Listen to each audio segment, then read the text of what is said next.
Abortion is headed back to the Supreme Court.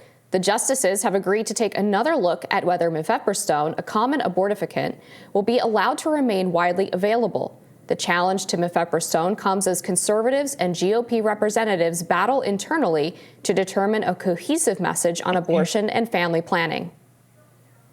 Meanwhile, conservative Twitter was recently abuzz as YouTuber Shane Dawson joined the long list of gay men to have a surrogate carry children for them. Dawson has come under fire for questionable content in his past. Here to discuss the conservative plans for abortion and surrogacy in the future is Emma Waters, a research associate at the Heritage Foundation. Emma, welcome to the show.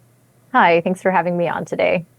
So as someone who's spiritual and a woman, I think about, childbirth and carrying a baby as a very personal thing. And the surrogacy industry is expected to increase 1,000% before 2032. So I think about this as being terribly afraid, not of surrogacy in itself, but it being extremely commodified. Do you want to say your reaction to that and a little bit about how the conservative view on abortion and surrogacy is perhaps linked? Yeah, absolutely. So you're absolutely right that there is a lot of concern about the commodification of women's bodies and even of babies. So the thing that a lot of people don't know is that surrogacy and adoption are actually very different legal processes. So with adoption, at no point does money change hands between the woman giving up her baby and the prospective couple. But in surrogacy, it's done on the very basis that the woman is getting paid upwards of $50,000 to $70,000 to carry, gestate, and birth a child for the other couple, and she's getting paid at different points. Additionally, in adoption, prospective parents go through many background checks, home interviews, and interviews to ensure that they are the best possible couple for this child. But in surrogacy, we have no laws that require intended parents to do this. So in the most recent case of Shane Dawson, for example, he has a long history of making pedophilic comments online, being denounced by Hollywood A-listers for his interactions with younger guests, and also making comments where he said that he was actually Googling child porn or abusing his cat.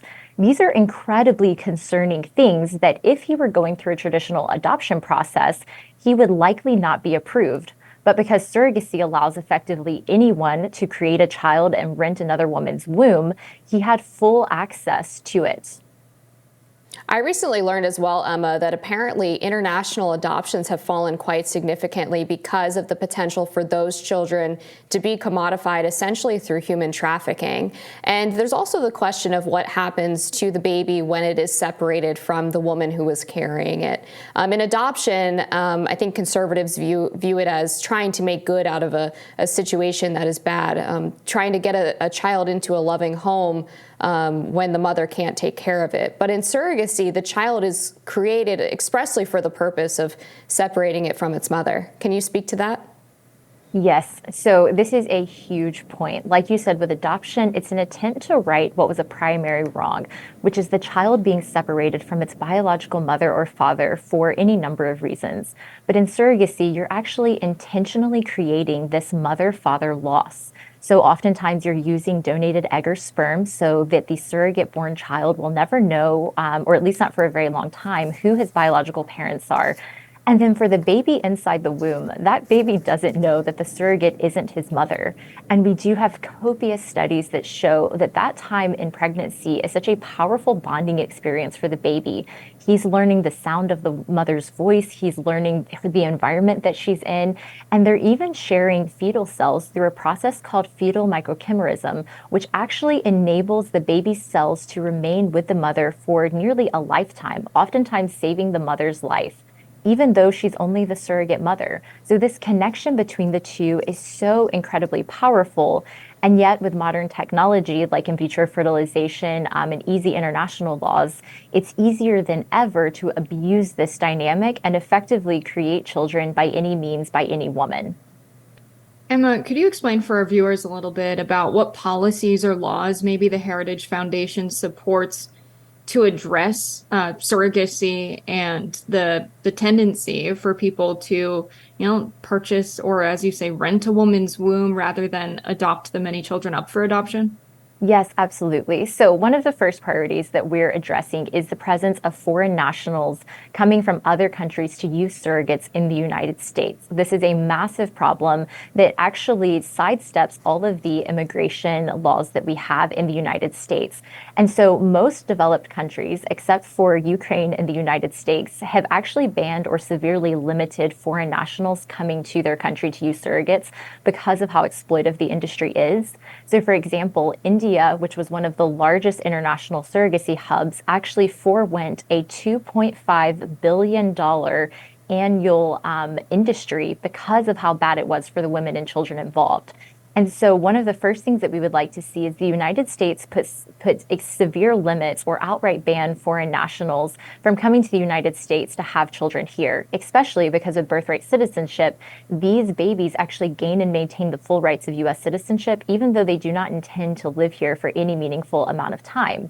And the second would be we need to remove the money from this business. The last thing that the United States needs to be a part of is an outright baby selling industry where there's lots of money changing hands between quote unquote donor eggs and donor sperm agencies and individuals, as well as money changing hands between surrogates and parents.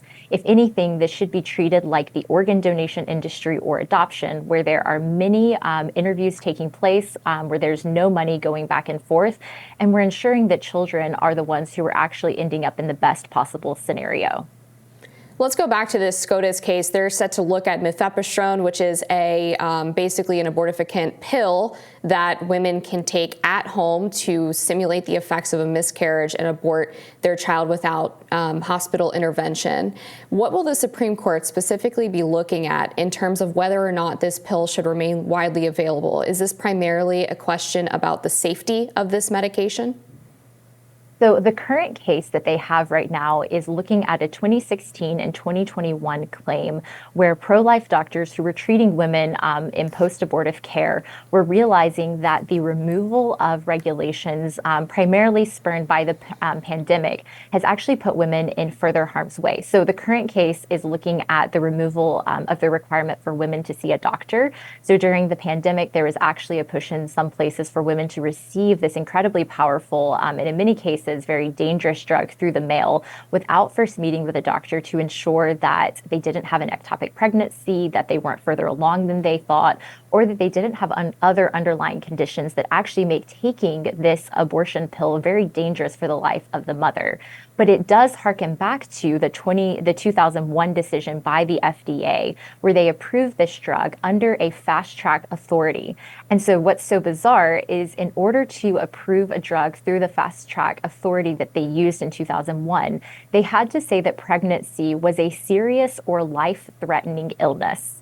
And note, this wasn't just referring to high-risk pregnancies. They said that all pregnancy is a serious or life-threatening illness. Therefore, we can justify providing this abortion pill without going through the proper testing measures, which inevitably puts a lot of women in harm's way when they assume that the FDA has done its due diligence in testing the effects of this drug before allowing it on the market for popular use. Isn't your view that the best way to move forward is, in the case of surrogacy, the criminalization would be on the side of the purchaser rather than the woman? I understand that, there are surrogates that have dedicated their entire lives to giving birth to babies and essentially, offering this as a service in exchange for dollars. But I understand that there are many women that are doing this out of economic need or desperation, and criminalization of that seems unjust to me. Likewise, perhaps in the case of prescribing abortion pills or providing them without doctors' prescriptions, would you see it justified as well that maybe criminalization happens on the side of the pharmaceutical company or the seller of the abortion pill rather than the recipient, who might also be in a dire situation? Yes, absolutely. For the abortion pills, you want to see the pharmaceutical companies, you want to see the FDA held responsible for these decisions, because ultimately Americans look to these agencies to provide sound and well-tested outcomes so that you can trust the medicine that they're putting on the market. And anytime that a study is fast-tracked or necessary safety precautions are removed, that's the decision of these major regulatory agencies. It's not the decision of individual women who are seeking out options options in their pregnancy. All right, we're going to have to leave it there. Emma Waters, thank you so much for joining us today on Rising. Of course, let's do it again soon.